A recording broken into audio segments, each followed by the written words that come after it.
Rules. Vinesh final से पहले कुछ ग्राम अधिक वजन की पाई गई और इसलिए उन्हें फाइनल से पहले डिस्क्वालीफाई कर दिया गया और अब वो रजत पदक के लिए भी पात्र नहीं होंगी।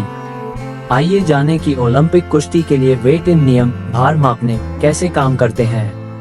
किसी कुश्ती संघ द्वारा जो नाम भेजे गए हैं उनमें तभी परिवर्तन संभव है अगर किसी एथलीट को गंभीर चोट आ जाती है, लेकिन उसके लिए उस कुश्ती संघ को मेडिकल सर्टिफिकेट देना होता है। साथ ही यह संबंधित भार वर्ग के प्रतियोगिता के दिन कम से कम 12 घंटे पहले ये करना संभव है। इसके बाद कोई बदलाव नहीं हो सकता है।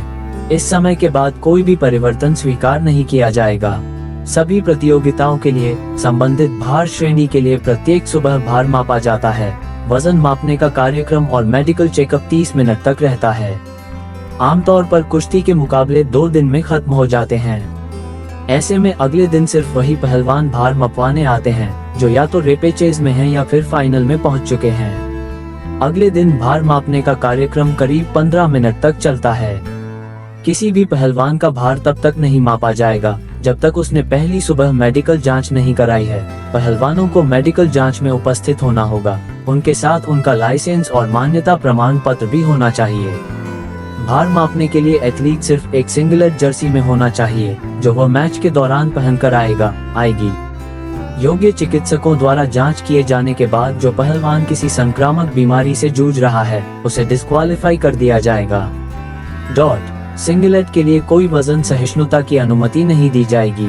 प्रतियोगियों को सही शारीरिक स्थिति में होना चाहिए। उनके नाखूनों को बहुत छोटा कटा होना चाहिए। पूरे वजन मापने की अवधि के दौरान पहलवानों को अधिकार है प्रत्येक बारी से जितनी बार चाहें उतनी बार अपना भार मपवा सकते हैं। भार मापने के लिए जिम्मेदार रेफरी को ये जांचना चाहिए कि सभी पहलवान उस श्रेणी के अनुरूप वजन के हैं जिसमें उन्हें प्रतियोगिता के लिए दर्ज किया गया है।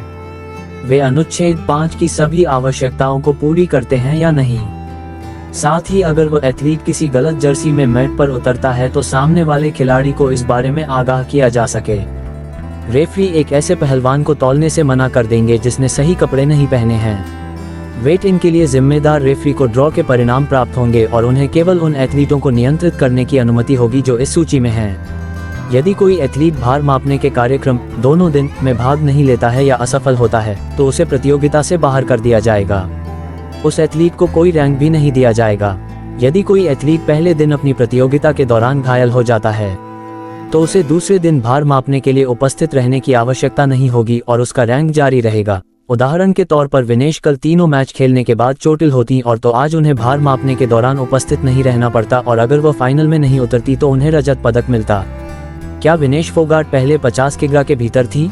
इस दुर्भाग्यपूर्ण घटना में पहले दिन यानी 6 अगस्त को विनेश भार वर्ग के अंदर थी।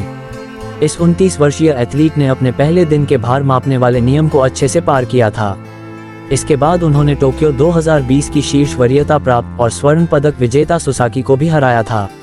विनेश ने क्वार्टर फाइनल में यूक्रेन की पूर्व यूरोपीय चैंपियन ओक्साना लिवाच और सेमीफाइनल में क्यूबा की मौजूदा पैन अमेरिकी चैंपियन युस्निलिस बुजमान को हराया। विनेश फोगाट ने पेरिस ओलंपिक 2024 से पहले वजन कम किया। पिछले साल से विनेश फोगाट ने न केवल अपने करियर के लिए बल्कि अपने जीवन के लिए भी लड़ाई लड़ी है। वह पूर्व भारतीय कुश्ती संघ प्रमुख के खिलाफ प्रदर्शनकारियों में से एक थीं और ओलंपिक में कुश्ती में अपना पहला स्वर्ण पदक जीतने के लिए भारत की सबसे बड़ी उम्मीद बन गईं। विनेश को पिछले साल सर्जरी से भी गुजरना पड़ा और फिर जबरदस्त वापसी की। इस सर्जरी की वजह से वह एशियाई खेलों में भी नहीं खेल पाई थी। हालांकि ओलंपिक बर्थ हासिल करने के लिए उन्हें अपना वजन घटाकर 50 किग्रा करना पड़ा। उन्होंने अपना पिछला ओलंपिक 53 किग्रा वर्ग में लड़ा था। चूंकि अंतिम पंघाल ने इस वर्ग के लिए क्वालिफाई किया, इसलिए विनेश को अपना वजन 50 किग्रा तक कम करना पड़ा। ऐसा माना जा रहा है कि एक ही दिन में 3 जबरदस्त मुकाबले लड़ने के बाद उन्होंने अपनी ऊर्जा वापस लाने के लिए इलेक्ट्रोलाइट्स और अन्य पूरक लिए जिससे वजन बढ़ सकता है।